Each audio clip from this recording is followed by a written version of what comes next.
So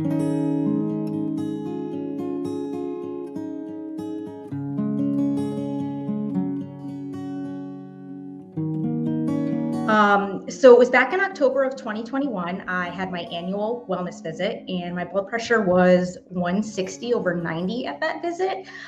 So my APRN, she asked me a lot of questions.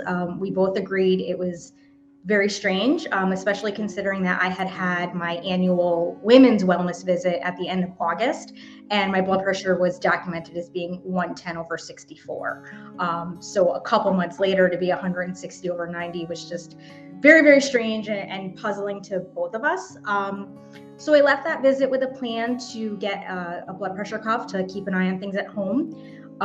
If the number started trending down, I was supposed to follow up in 2 weeks. And if they stayed the same or increased, I needed to call the office right away. So I ended up calling the office 3 days later on Monday morning because I was seeing readings in 200s over 100, which was a little bit scary.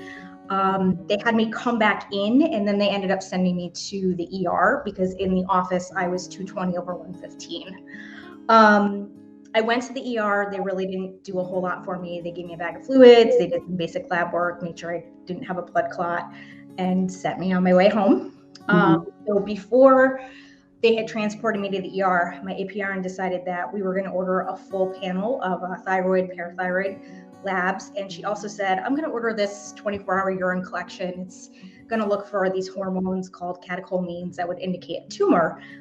She didn't think I had this tumor. She said it's super rare. She's never had a patient test positive for it, but she wanted to rule it out because high blood pressure is a classic sign. So I worked on getting all those labs done. And in the meantime, she started me on traditional blood pressure medications. I think I started on losartan and metoprolol.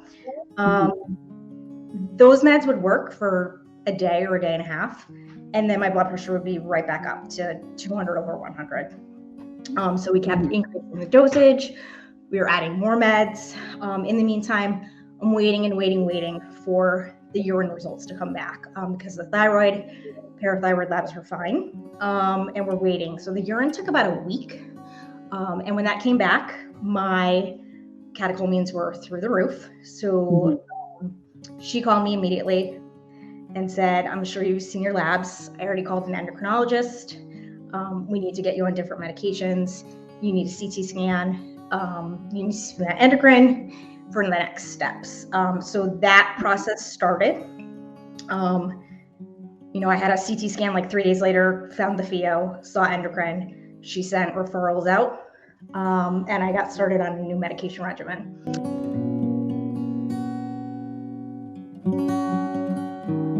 As far as symptoms, at the time, I would have told you I had none. I did have no symptoms of high blood pressure, like wasn't having severe headaches, nothing like that. But once I had a diagnosis of a pheo, some things started to make sense. Back in 2019, my lab work showed elevated fasting glucose and high cholesterol. For someone who has not very many social risks or lifestyle risk factors for those things, I eat healthy, I exercise all the time. I'm a very small person. That seemed a little bit weird. And at the time, we attributed it to genetics because some of those things do run in my family. But after I got the diagnosis of pheo and met with endocrine, they told me those were probably the early signs that the tumor was active. I also have a history of migraines, and I typically get 1 to 2 a year. And I would say over the past 2 to 3 years, I was maybe getting 4 to 6 a year. And same thing with headaches. I mean, I would get a headache every now and again. So I think those were my symptoms, kind of in retrospect. But at the time, everything was just this piecemeal. We had no idea what was going on.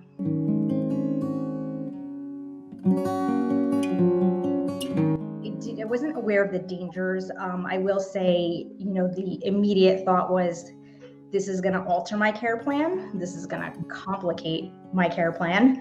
And my husband and I were just also in complete shock that the pregnancy test was positive. It wasn't something that we were anticipating, a little unexpected bump in the road. We also tested, the test was positive a couple days before Christmas. So I also knew that I wasn't going to be able to reach any of my providers until after the holidays. So I did a little bit of research on my own. I learned that all the medications I was taking were not well tested in pregnant people. And there also wasn't a ton of literature out there regarding pheochromocytoma and pregnancy, because the tumor is not very common as it is. And then to, find it in pregnant people or have a pregnant person that also has the tumor isn't well documented in the literature. What I did find was, some of the stuff was had been published decades ago. It was older. And there didn't seem to be a consensus on if you should have surgery or carry the tumor until after delivery of the baby. So I was just a lot of things were up in the air at that point. And it was a very stressful 4 to 5 days until I started talking to providers.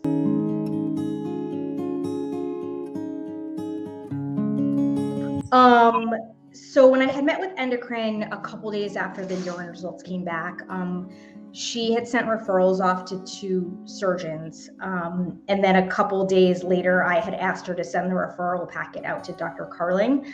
So my appointments were kind of scheduled. The meetings with the surgeons in Connecticut were going to happen, I think, 4 or 5 days before my scheduled call with Dr. Carling. So I did keep those appointments. I figured just a little bit more information gathering. I knew I wasn't going to have a face-to-face with Dr. Carling, so I thought it would be helpful for both me and my husband to meet with a couple people in person, maybe get a better idea of what we were facing. And this was obviously before I was pregnant, or before we knew I was pregnant. So this was just still thinking I knew I was going to get this tumor out, in a couple months.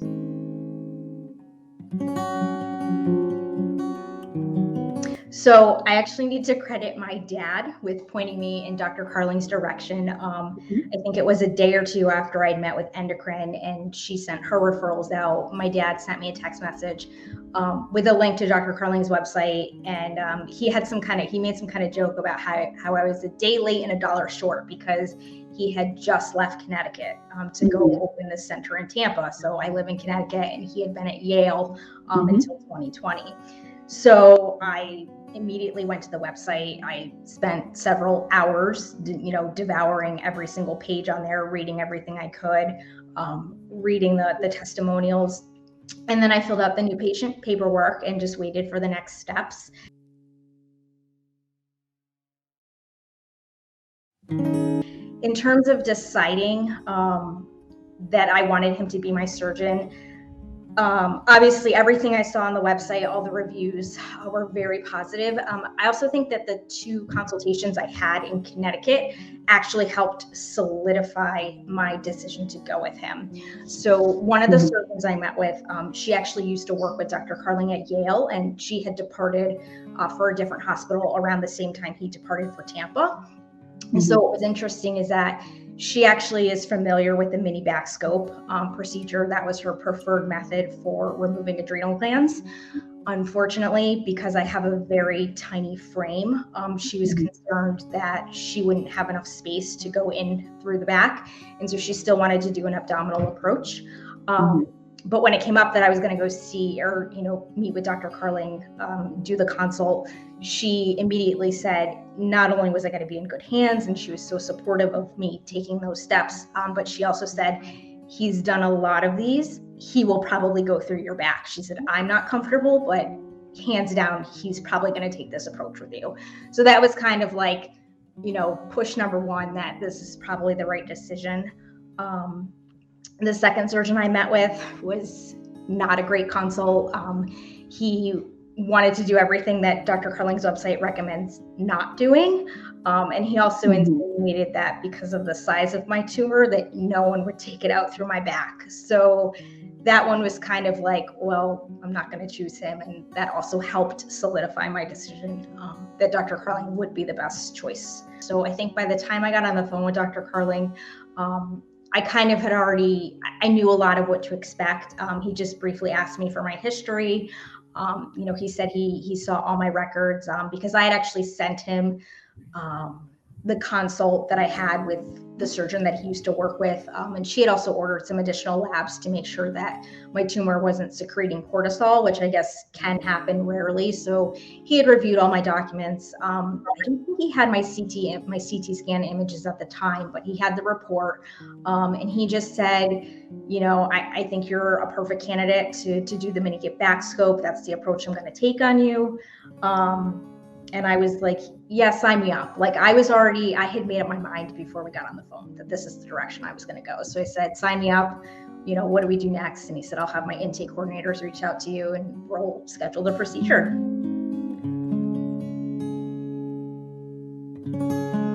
So the weather kind of messed with things a little bit. Once we actually got to Florida, everything was fine.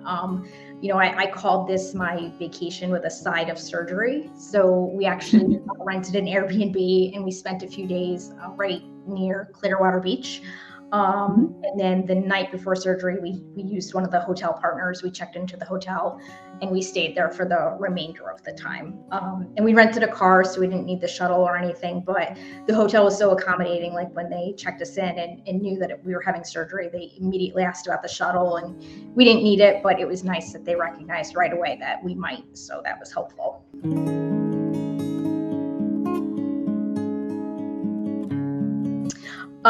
So I will say one really nice thing about having to postpone surgery to the pregnancy. So I guess to backtrack a little bit, we found out I was pregnant. We had to find out how far along I was. And then obviously the decision had to be made when the procedure was going to happen. So when they said, we'll do it in the second trimester, my surgery was moved from January 4th to February, the beginning of February. So had my original surgery date stood, I actually would have been at the old facility, Memorial Hospital. So one good thing was I got to go to the new center. It's absolutely beautiful. It's clean. Everything is, brand new and shiny. Everyone we encountered was so friendly. I had to be there at 5 a.m. and everyone was very chipper and friendly at that hour. I'm not sure that I could say the same for myself if I had to be at work that early, but it was, everyone was just so nice and so caring. The other thing we really liked is, my husband was given a bracelet, which not only gave him access to me, but they said, this will get you complimentary food in the cafeteria, which I think is a really nice thing to do for the support person. So he didn't have to worry about like going out and getting food and leaving me and that kind of stuff. He was just able to eat there, complimentary. After intake, we were very quickly brought back to pre-op and they started getting me ready. That's where I met Dr. Carling for the first time, met anesthesiologists and some of the other team. And again, everyone was so nice. I really wasn't that nervous. I think I had one brief moment of nervousness before they were gonna put the A-line in. For some reason, that was the part that was freaking me out the most. But the anesthesiologist and I just started joking around, and after that, I was ready to go. I do not remember post-op recovery at all, other than briefly waking up and being told that the baby and I were fine. Everything went well. My husband told me after that Dr. Carling himself had called him after the procedure and said everything went great. I guess my blood pressure did not fluctuate at all while they were taking the tumor out, which is absolutely amazing. And then when they brought me up to my room, again, it was like clean and quiet and nice. It was great not to share a room with another patient, to have a private bathroom. The nurses that took care of me were absolutely wonderful. They would bring John food up when it was time for me to eat so he could eat with me. And the food is excellent. I didn't eat lunch because my appetite wasn't back yet. So John ate my lunch and he said it was really good. But it is a million times better than what we're normally served in a hospital setting. So I thought that overall the whole experience was great. While I hope I never have to do it again, if by chance I grew another adrenal tumor, I know exactly where I'm coming to have it taken care of.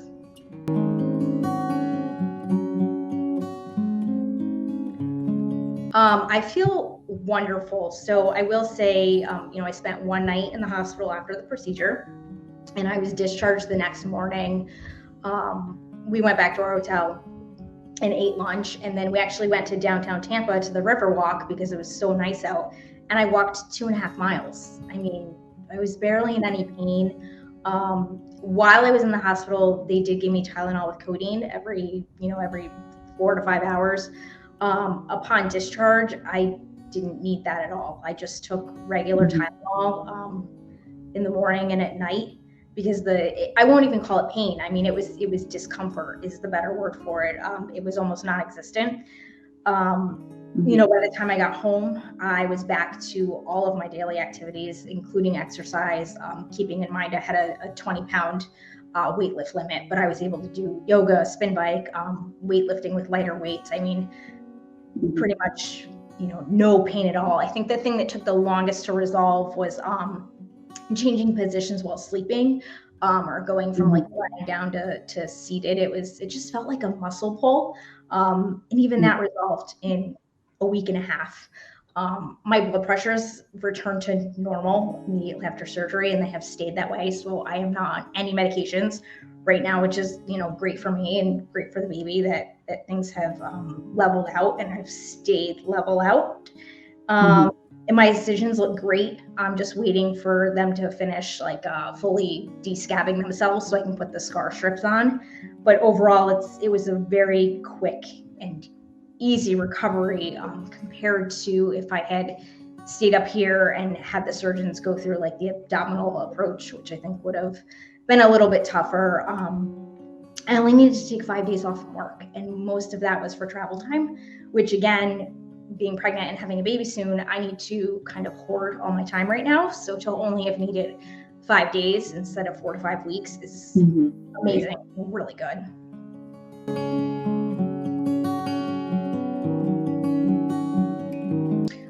So I think my number one piece of advice is go to adrenal.com and fill out the paperwork to become a patient of Dr. Carling's. I would say even outside of an adrenal issue, if you have a thyroid or a parathyroid problem, the hospital for endocrine surgery is the place to go.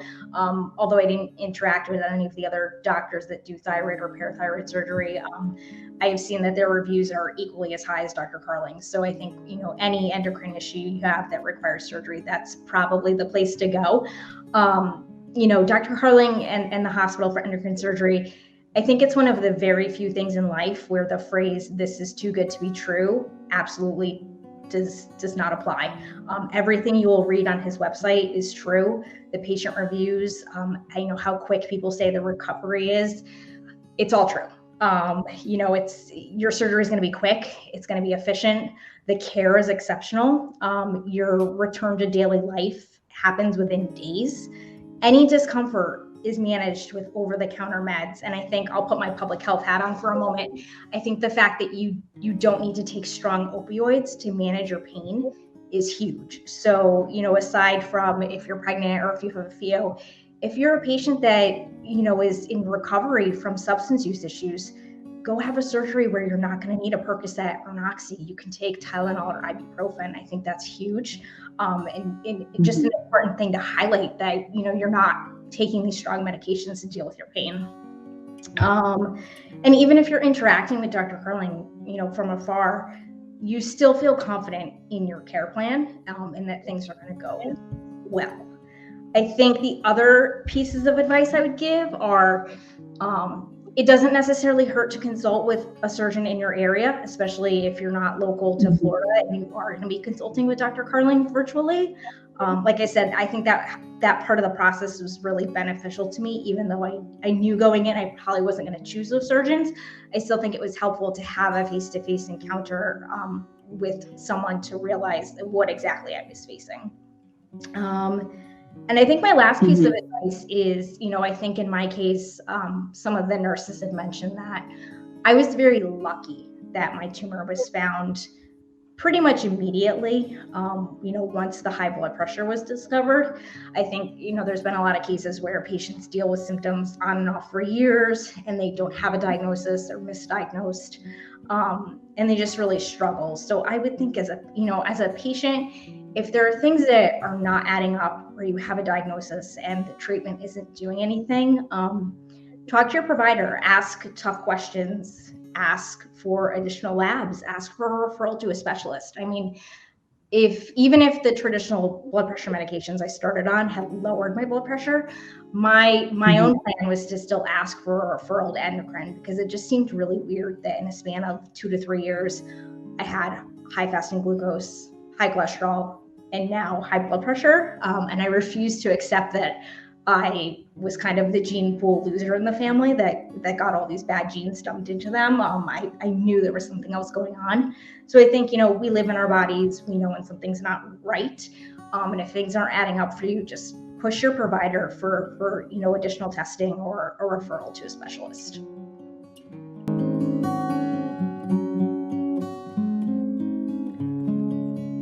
So, October until a couple weeks ago was just very, very hectic. So I'm not going to lie. I am looking forward to a few months of downtime and hopefully a lot more calmness before the next storm of activity arrives in July.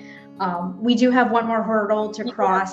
I have to undergo the genetic testing because in some cases the pheo is random and in some cases it's from a mutation. So I did discuss with my endocrinologist that, I do want to do the genetic testing to make sure that this wasn't from a mutation.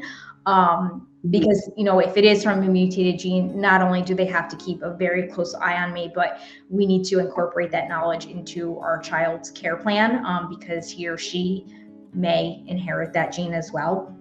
Outside of that, we do not know if we're having a boy or a girl. I am trying very, very hard to keep it that way. I'd like to be surprised the day of delivery. So I think that is something we're both really looking forward to, is finding out what we're having when the baby arrives. I will have some of the best months of the year off for maternity leave. So I think that's going to be really nice. End of summer, early fall are absolutely beautiful in Connecticut. So to have those months off and be able to be outside and out and about with the baby will be great. And I also have two colleagues who are having babies around the same time as me. So we're all going to be first-time moms. And I think to have that camaraderie of kind of going through this together, sharing tips and tricks and planning outings and maybe some tears over the frustration. It'll be nice to go through all of that with a couple of other people. Those are the things I'm looking most forward to right now.